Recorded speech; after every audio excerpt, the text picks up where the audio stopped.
সুপ্রিয় দর্শক, আপনাদের সকলকে স্বাগত বাংলার সরাসরি সম্প্রচার। আজকের এই বিশেষ দিনে আমরা দাঁড়িয়ে রয়েছে উত্তর দিনাজপুর জেলার রায়গঞ্জ লোকসভা কেন্দ্রে। রায়গঞ্জ যে গণনা কেন্দ্র, সেই রায়গঞ্জ পলিটেকনিক কলেজে রয়েছে। এই মুহূর্তের যে আপডেট রয়েছে, সেই আপডেট নিয়ে তুলে ধরতে আজকে নিউজ বাংলার এই বিশেষ প্রতিবেদন আপনাদের জানিয়ে রাখি। ইতিমধ্যেই যে আপডেট উঠে আসছে তাতে জানা যাচ্ছে কালিয়াগঞ্জে এখানে ইন্ডিয়ান ন্যাশনাল কংগ্রেস 12,720টি ভোট পেয়েছে, জাতীয় কংগ্রেস 12,720টি ভোট পেয়েছে, ভোট পেয়েছে 92,661টি। আমাদের আবারও জানিয়ে রাখি, কালিয়াগঞ্জ যে বিধানসভা কেন্দ্র রয়েছে সেখানে কংগ্রেস ভোট পেয়েছে 12,720টি, তৃণমূল ভোট পেয়েছে 55,385টি এবং বিজেপি ভোট পেয়েছে 92,661টি। গোয়ালপুকুর কেন্দ্রে চলে আসছি। গোয়ালপুকুর যে বিধানসভা রয়েছে, গোয়ালপুকুর বিধানসভায় বিজেপি ভোট পেয়েছে 17,969টি, তৃণমূল ভোট পেয়েছে 44,674টি এবং কংগ্রেস ভোট পেয়েছে 48,113টি।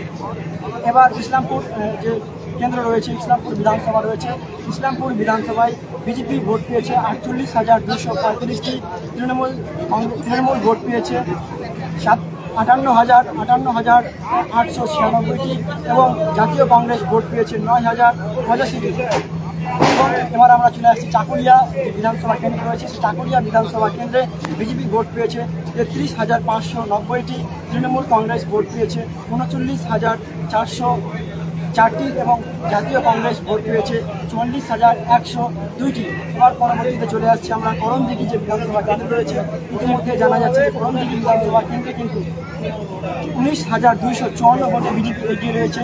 করণদিঘি বিধানসভা কেন্দ্রে 19,254 ভোটে বিজেপি এগিয়ে রয়েছে। রায়গঞ্জ বিধানসভা কেন্দ্রে 12,533টি ভোটে 12,533টি ভোটে কিন্তু বিজেপি এই মুহূর্তে এগিয়ে রয়েছে রায়গঞ্জ কেন্দ্রে এবং কালিয়াগঞ্জ কেন্দ্রে 37,276টি ভোটে বিজেপি এগিয়ে রয়েছে। এই মুহূর্তের যে খবর উঠে আসছে তাতে কিন্তু বিজেপির প্রার্থী কার্তিক চন্দ্র পাল কিন্তু গড়ে উত্তর দিনাজপুর জেলায় রায়গঞ্জ লোকসভা কেন্দ্রে এগিয়ে রয়েছে। আমাদের এই বিষয়ে আরও নজর হবে কার দিকে যাচ্ছে রায়গঞ্জ লোকসভা কেন্দ্র রয়েছে, সেই রায়গঞ্জ লোকসভা কেন্দ্রের শাসনভার কার দিকে যায়, কোন প্রার্থী রায়গঞ্জ লোকসভা কেন্দ্রে জয় হয়, আমাদেরকে প্রতি মুহূর্তের আপডেট তুলে ধরবো। এই মুহূর্তের আপডেট অনুযায়ী এখন পর্যন্ত 8 রাউন্ড, সপ্তম রাউন্ড শেষ হওয়ার পরে অষ্টম রাউন্ডের রাউন্ড গণনা চলছে, অর্থাৎ 8 ধাপের রাউন্ড চলছে। আরও 4 ধাপ বাকি রয়েছে। সে 4 ধাপে কোন রাজনৈতিক দল এগিয়ে যাবে সেদিকে এখন দেখার বিষয়। নিউজ 7 বাংলা এতক্ষণ আপনারা দেখছিলেন, আপনাদের সঙ্গে ছিলাম আমি মোহাম্মদ জাকারিয়া। দেখতে থাকুন নিউজ 7 বাংলা।